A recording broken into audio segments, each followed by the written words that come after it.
quick words that Judge Merchan directed at Costello, telling him to not roll your eyes at me. He had suggested that he was, quote, staring him. The one witness who could have helped Trump win his case totally blew it. This was Trump's last shot, and now he's completely sunk. Robert Costello pissed off Judge Merchan so much that the judge didn't even want to listen to him anymore. Seriously, does Trump have no better witnesses?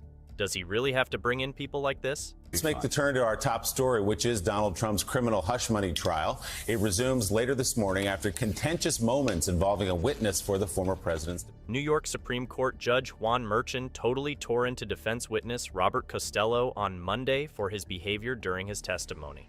But let's start from the beginning.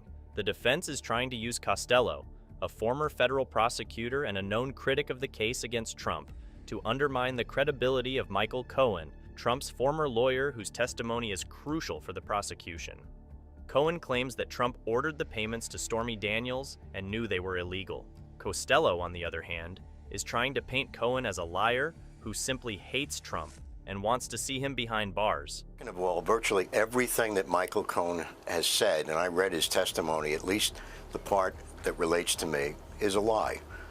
And I have documents to prove it. So there's Costello trying to convince everyone that Cohen is just out for revenge. But instead of making a strong case, he ends up annoying the judge. It's like, really?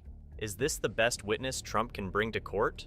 Costello's performance didn't just fail to help Trump, it might have actually hurt his case. It's as if Trump's team is scraping the bottom of the barrel, hoping to find anyone who can defend him, even if they end up making things worse. First time I saw Michael Cohen, he looked like he hadn't slept in days. He was pacing back and forth from left to right on the other side of the conference table like a caged animal at the zoo.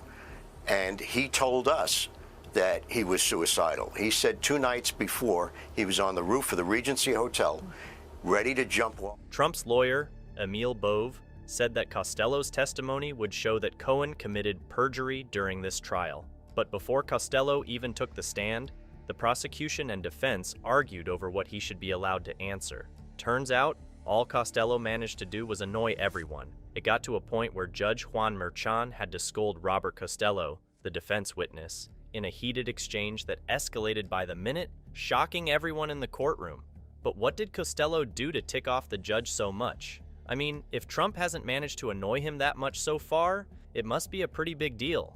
As you know, I have come here today from New York City, where I'm being forced to sit for days on end in a kangaroo courtroom with a corrupt and conflicted judge enduring a Biden sideshow trial at the hands of a Marxist district attorney. Costello's behavior was really odd, almost like he didn't want to be there and was doing it as some kind of punishment. Throughout his testimony, he made dismissive gestures and answered questions in a completely nonsensical manner, despite constant objections, which really rubbed Merchan the wrong way. At one point, Costello muttered, "Geez," which I guess was the last straw and pushed things over the edge. That's when Judge Merchan did something that you only see in extreme cases in a courtroom.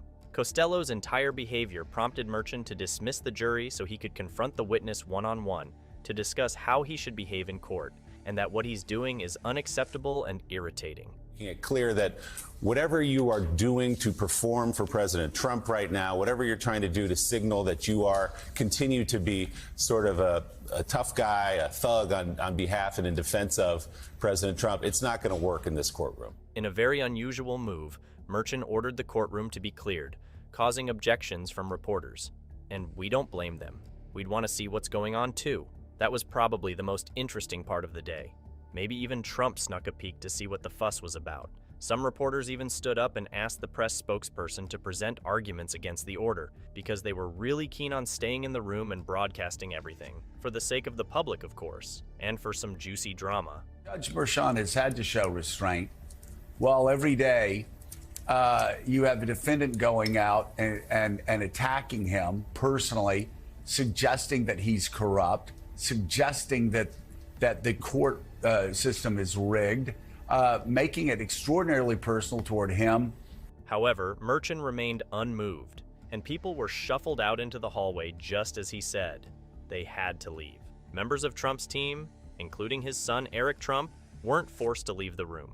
Then, Merchan noted that a record of what happened would be shared with the press so they'd have a rough idea of what went down in there.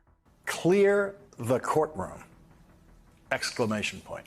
Now, you can spend your life working in courtrooms and never hear those words. Clear the courtroom. Then, Merchant said to Costello a few harsh words. For example, "So, when there is a witness on the stand, if you don't like my ruling, you don't say geez, okay? And then you don't say strike it, because I'm the only one that can strike testimony in the courtroom. Do you understand that?" Costello was so taken aback by the judge's reaction, how angry he was, and he probably didn't expect it. He started meekly responding, saying he understood and that he would behave better from now on and not repeat his bad behavior. He thought he could play games with the judge, but not with Merchant. He can put people in their place and show them where the boundaries are. I've never seen this. I've never seen this before in a court from a witness, because if I did, well, you'd see the back of them going to jail, and the next morning they would be wearing orange. But if you think that's the end of it, you're mistaken. That's just the beginning of the drama. The judge was so furious that he kept going after the witness and told him, "And then, if you don't like my ruling, you don't give me side eye and you don't roll your eyes. Do you understand that? Do you understand that?" Costello again replied that he understood and apologized, and the judge was finally supposed to leave him alone, but something else happened.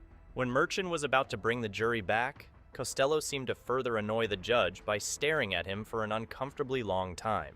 One point let out a geez, and then another time let out a sigh, and another point ordered something to be struck from the record, and this led ultimately Judge Mershon to order everybody out of the courtroom. Merchant completely seriously asked the witness, "Are you staring me down right now?"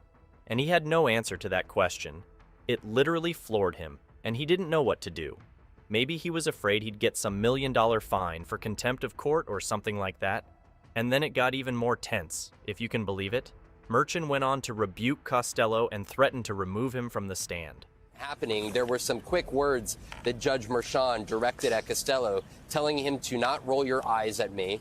He had suggested that he was, quote, staring him down.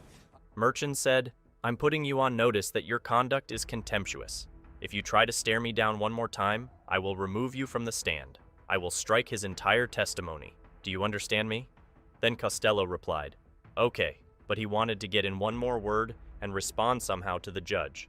That's when the judge, even angrier now, said, "This is not a conversation."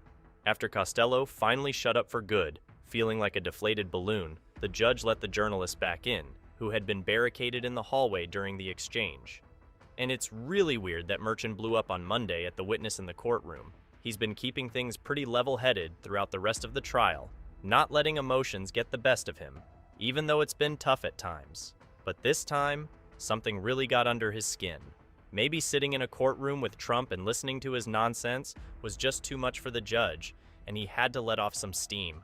Honestly, we don't blame him.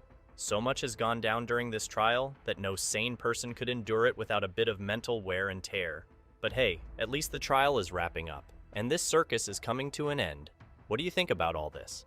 Let us know in the comments below, and if you enjoy our content, give us a like and a sub, and click here to check out the previous episode. Thanks for watching, and catch you soon.